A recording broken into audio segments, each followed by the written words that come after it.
I could tell you, for me, the scariest time was the day that I was injured. I triggered a booby trap, and the explosion of the booby trap damaged my eyes and effectively blinded me at that time. And it also knocked me through the air, and I was tumbling around on the edge of a rice paddy.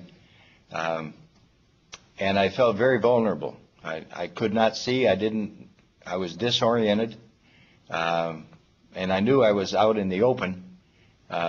Should there be a Viet Cong there or North Vietnamese Army individual, I was an easy target at that time, and had no place to go, and didn't know how to get there.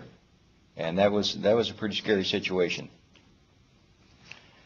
We were doing an air assault operation one day, and we flew over a Vietnamese Viet Cong or Vietnamese Communist patrol, and our door gunner started to engage them with a machine gun, and they all turned and fired at our helicopter and hit the hydraulics and caused our helicopter to go down and crash.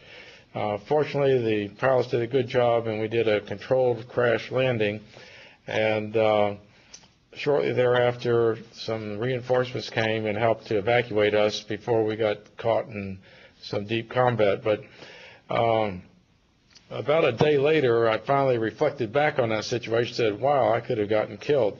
And I think that's when I was kind of scared. But and I was starting to be a little hesitant, but after I got out on my next operation, you can't hold yourself back. You really need to go out and always assume that you're never going to get hit. Otherwise, if you're being too cautious, you're going to be a danger to yourself and the people around you. But I was definitely scared a little bit after that had happened to me. And another thing that was scary about operating in Vietnam also was when you were walking around on the ground all the time, there were lots of mines and booby traps.